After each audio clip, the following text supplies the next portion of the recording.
One for the next one. Thanks for listening. Ladies and gentlemen, it's a great honor for me to be here. This is my first visit to Vietnam, but Vietnam played a very important role in the formation of my character. So forgive me if I explain a little bit about myself.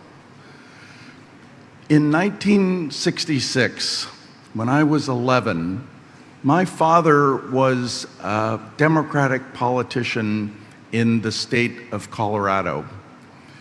He took a trip to Vietnam that year, that summer, and concluded that the US war it was prosecuting in Vietnam was a terrible mistake.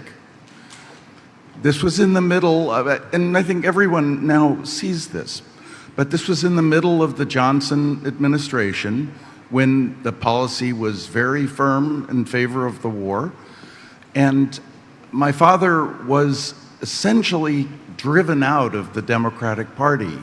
He had big ambitions as a politician, and he could not continue. He gave up as a legislator, he gave up as a politician. He went into real estate development for 10 years. Then, after 10 years, people had realized the huge mistake. The grievances were gone. He re-entered politics. He ultimately became the governor of the state of Colorado and governed for 12 years, and was then the head of the Democratic National Committee under Bill Clinton. Now, what I learned from this experience was that it's essential that we stick to what we believe in and we say what is true. Sometimes it's not welcome, sometimes it's not yet the time, but we need to say it anyway. And if you can't continue on the path you're on, change paths, do something else. Ultimately, others may catch up with you. I am cited as the chief economist at the World Bank. If you look carefully at my tenure at the World Bank, you'll see that I was profoundly critical of the organization and was essentially rejected by it. I was supposed to serve a 4-year term. I got myself fired after a year and a half because it was not a time when the organization could hear my message. So, you have to understand what I'll say in the context of someone who is supportive of Vietnam and your efforts and Da Nang, and excited about the possibilities, but who still feels the requirement, the responsibility to offer some cautions. Oops. So I'll provide an outline of my talk. The first point, which I think is not unwelcome in Vietnam, is that government has an essential role to play in pursuing progress. This is not a message which is as welcome in my profession of economics, but I think it's beyond doubt. The second point, which again is not particularly controversial, is that science is at least as important as the market in making progress. And science plays a role which is broader than just feeding new ideas into the market mechanism. Now, the third point is the one where I think there's a little bit of disagreement. There are two kinds of growth. There's frontier growth, where brand new things are being introduced at the technology frontier, and catch-up growth, where regions that aren't using all of the available technologies grow rapidly because they start adopting the ones that already exist. Catch-up growth is typically faster and easier and offers very significant benefits. Fourth, urbanization is an essential part of catch-up growth. And this is part of where the bank and I ended up at kind of a confrontation about disagreeing. Finally, every country in the world is going to face, and frankly has faced for more than a century, a race between technology and education. New technologies create new opportunities, but they also undermine existing ways of earning a living. If we can, as a society, help the people whose skills are no longer in demand acquire the skills that are newly demanded, we can make sure that no one gets left behind when the new technologies come in. But the new technologies are coming in at a very fast rate now, and we may have to think about what are the feasible mechanisms, perhaps what are the new ways to help people acquire the skills needed to take advantage of the new technologies. So first, on the role for a strong government. The goal is progress. It's not GDP growth. Economic growth might support progress, but it might not. New technologies might support progress, but they might not.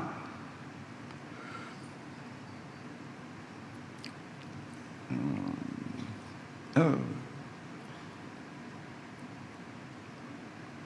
Okay. So a nation has to make decisions. How should the extra income generated by economic growth be distributed amongst its citizens? Is it all right if economic growth means rapid increases in the wealth and income of the very most advantaged members of society? Or is that not our notion of progress? As a people, do we want to see everyone enjoy the benefits from growth? Will a new technology actually be beneficial? Some technologies, even some that might be profitable, may not be beneficial to society. Even if it is, or it can be beneficial, how do we make sure that it's used in ways that truly are beneficial and truly share the benefits across all members of society? The citizens of a nation cannot rely on the market to make these decisions. Anyone who says the problem is the government, just get the government out of the way, let the market decide, is not being honest.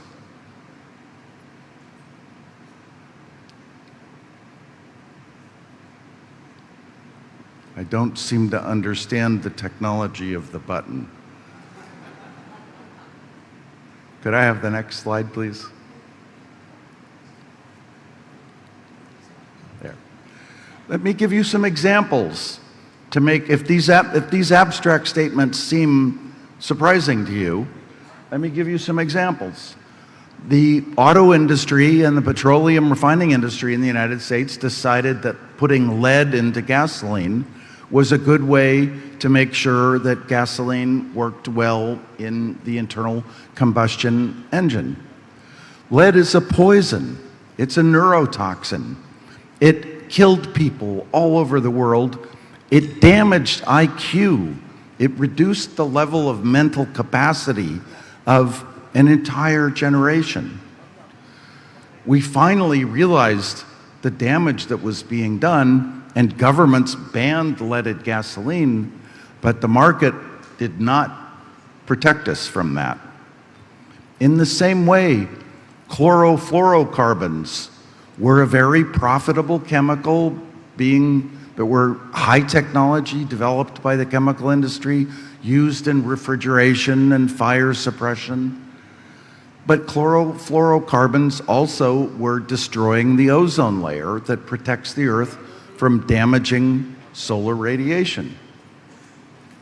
One of the reasons science is important is that science told the truth. Science said lead is killing people, lead is poisoning people, lead is reducing IQ. Chlorofluorocarbons are destroying the ozone layer. And for-profit firms interested in just their own profits, were willing to lie about this. It was only the culture of science and its commitment to truth that protected us from these harms.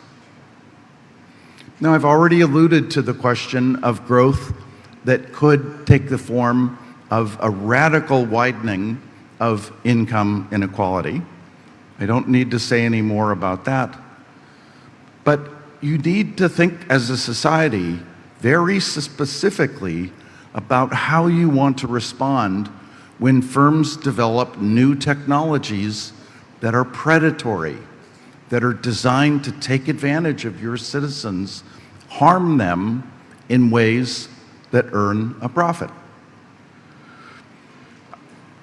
I can't be explicit enough about the risks here. There was a firm in the United States named Sackler Pharmaceuticals that decided that it could make a profit by getting people addicted to opioid-based painkillers. They made billions from this. They had a plan to even introduce a new drug that once you were addicted would help you recover from that addiction. They saw that as just another profit opportunity. More relevant for the current context around the world, social media has evolved in a direction that many people have concluded is harmful to young people. Courts in the United States have found Facebook guilty of intentionally harming young people. Many cities, many school systems, many countries are now enacting regulations to protect young people from the damaging effects of social media. So these challenges, these decisions will not go away, and the government will retain a very important role as the one source that can protect its citizens. And to help it protect its citizens, the government should invest in science as the mechanism, the social system that will converge to the truth. Now, around the world, we see different kinds of regulation. Transport safety is actually relatively good. Automobiles have become much safer because of regulation. Air traffic control, or air transportation, is a remarkable new technology that's amazingly safe because of active government regulation. When Boeing was able to undercut, to eviscerate the regulation of the FAA in the United States, it sold a plane that was a threat to the safety of the passengers on the plane. So we don't need any more evidence that it is only regulation that protects us from firms that are too focused on a near-term profit. But we have other parts of the economy which are not as well regulated. Oh, and nuclear safety, of course, has been tightly regulated, perhaps over-regulated. This is the concern about regulation. But contrast that with the financial sector. The financial sector has done far more damage than all the nuclear accidents we've ever experienced. And yet we continue to let the financial sector take risks that may cause a recurrence of the kind of crisis we saw in 2007-8. And software. and cybersecurity enjoy an amazing freedom from any oversight or regulation. And this should concern us as citizens and as employees and users of technology. It should concern national governments because it becomes a national security threat. Now, why is it controversial for someone like me to say regulation is the key to progress? It's difficult to build a government that can say no. No to Boeing. You can't sell a plane that kills people. No to people who might introduce financial innovations that expose the entire world economy to risks. This strength in a government could be misused, and so some people say it's impossible to build a strong government that uses this power wisely, so we'll give up on it. We'll have no government. But this is madness. This is not the path to progress. And as I'll comment when I come to urbanization, there is an essential role for the government, not just to decide, should we use this technology this way, should we use it that way, but without the government's participation, certain things can't happen, and one of them is urbanization.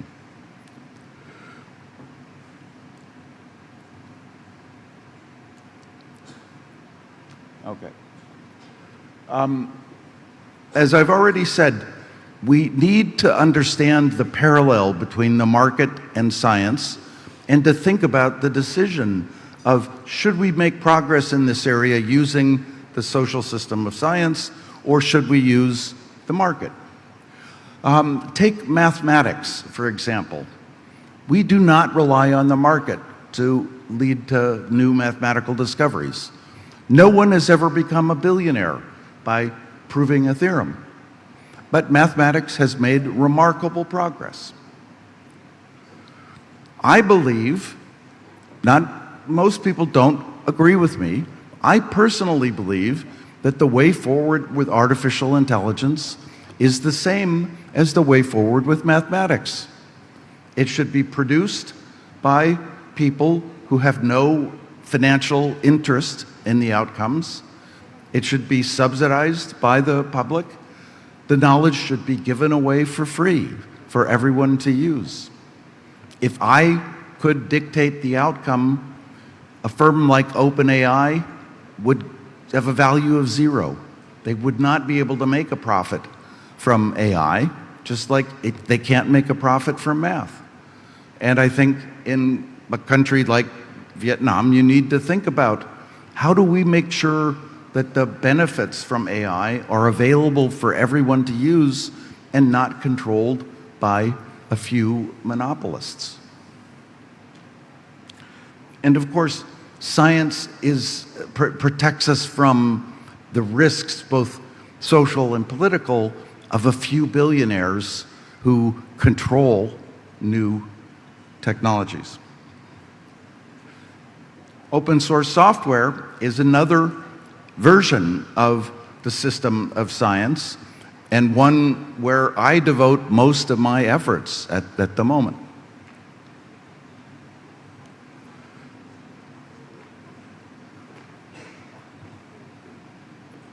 Okay. So now in this distinction between frontier growth and catch-up growth, frontier growth is difficult. You think about the really profoundly important discoveries at the frontier. The transistor, the laser, the new mRNA vaccines that very quickly provided us protection from the coronavirus. These are very important, but it takes decades for their benefits to be translated into tangible economic activity, and many of the benefits spill all over the world.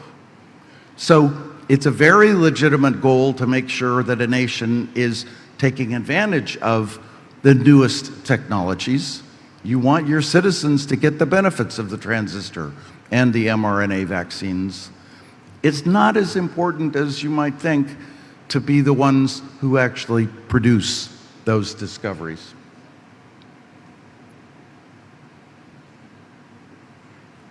Okay. Oops. Now, encouraging catch-up growth is simpler.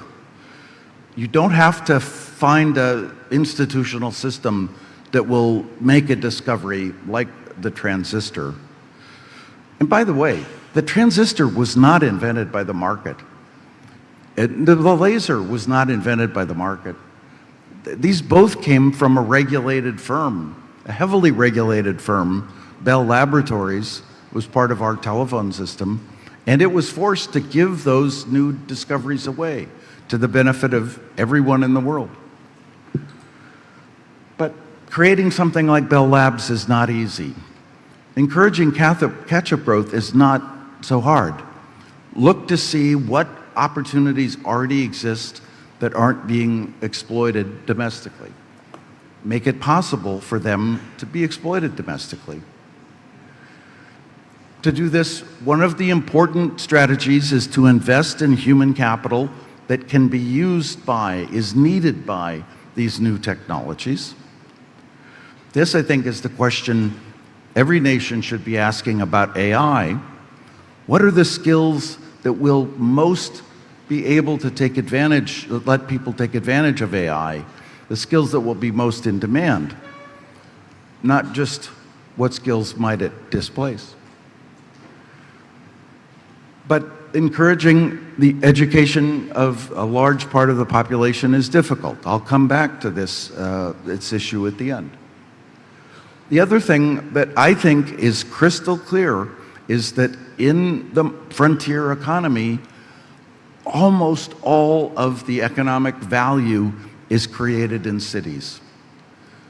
To give people access to the modern economy, to give them the chance to learn the skills that will let them contribute to the modern economy, you have to make room for them in urban areas. Now, successful urbanization takes a strong government. We've seen many cases of disorganized urban development which is dysfunctional and traps people forever because there is too little public space. Too little space that is available for public good rather than the private benefit. I'm not speaking about parks here. I'm talking about roads and sidewalks. Roads and sidewalks are what make cities valuable. This grid is where every connection between two different locations in a city is made. Every vehicle, every package, every person, every pipe, every wire passes through a grid on which what we see is streets and sidewalks. If you don't have the land, sufficient land to support all of the interactions in a city, the city will be strangled. In Midtown Manhattan, there is a grid that was designed in 1811. It was laid out by a single man. That grid assigned a third of the surface area of Manhattan to streets and sidewalks.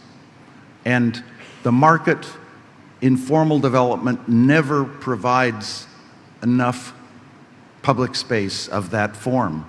And in 1811, they had no idea what we would do with that space. They didn't even know what a bicycle was. But they knew that if the government had access to that space, it could adapt and take advantage of it over time. Put in sewer lines, put in water lines. When it becomes valuable, put in fiber optics. Support electric bicycles, buses, whatever the new technology is that helps people connect.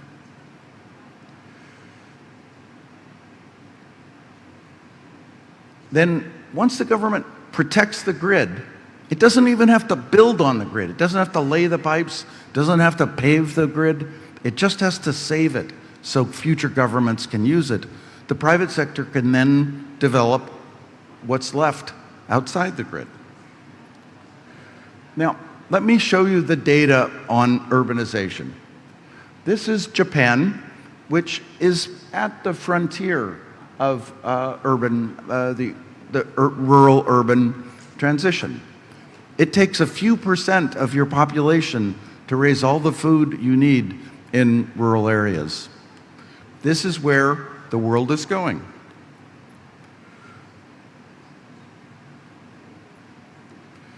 This next slide shows South Korea, which is remarkable for its very rapid pace of urbanization from, say, especially 1970 through 1990. The urban population share grew by more than 1% per year. Here is Vietnam. The urban population share has grown, and this is part of why your economy has grown, but it hasn't grown as fast as it could. It hasn't grown as fast as it did in South Korea. Finally, here is the data for China, which in a later period, starting after 1990, also saw a very rapid increase in its urban share, but where I think the government is now faltering at a level which is going to leave behind a huge fraction of its population. This, I think, is the challenge in Vietnam. How can you repeat the success of South Korea? How can you give everybody who wants a chance to get a first job in a city the chance to do that? An affordable place to live, even for someone who has an entry-level job. So there is an enormous shortage of land that could accommodate new entrants into urban areas, a worldwide shortage. There are enormous gains to be had from the provision of land which is like the island of Manhattan in 1811, land which is ready for successful development because somebody has staked out where the grid will go. You don't have to build that grid, you just have to protect it and make sure that it's available when it's time to use it. The gain per hectare of land that you develop is strongly related to the size of the city you build. This is the classic phenomenon of increasing returns to scale. I'm exaggerating a little bit here, but you see the point. If you created the land for a city of 10 million people, we know what that could be worth. Singapore isn't even, roughly 6 million. The land under Singapore is worth now $1 trillion. It was worth that 15 years ago. It's probably even worth much more now. But if you took the land for 1 million cities, each of which had 10 people in them, it would be worth almost nothing. Small villages are dying all over the world. It's the housing in small villages, small cities, is actually for sale for less than it costs to build. So city-scale real estate development can actually be a revenue source for a government if you can organize yourself to approach it in the right way. And Singapore and the cities in China are the few cases where this insight of successful urban development as a revenue source for local government has been successfully exploited. I don't know the details of how South Korea paid for its urbanization process, and it's worth looking carefully at that case. Now finally, the race between human capital and technology. The experience that has shaped most official thinking about this was the experience in the United States, typically, where in the early part of the 20th century, people realized that if workers had educations that only went up to primary school, they would not be ready to serve in the new service sector and the new manufacturing sector. So we saw something called the high school movement, which said that every young person should be educated up to the level of high school so that they're ready to play a role in this new economy. This was a big success in the United States. It took a very large investment in schools, teachers, formal education, but it helped us make the transition away from agriculture into the modern urban economy. The point I want to close on is that that may not be the way to invest in skills this time. That worked in the 20th century in that context, but we may need to think about other ways to raise skill.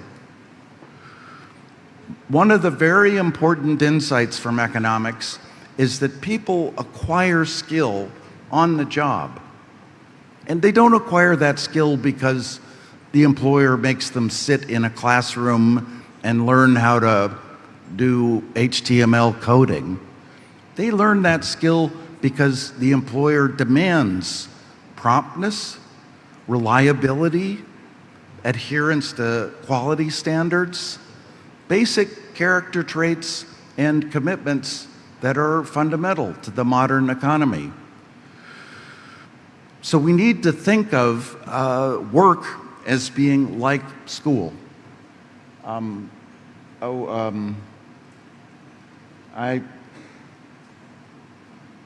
think I skipped over what I was going to say about AI. Let's skip it. You've all thought about this already. I wanted to conclude on this notion that work is school. Part of why it's so important for people from rural areas to move into urban areas is it gives them a chance to get a job in the formal sector.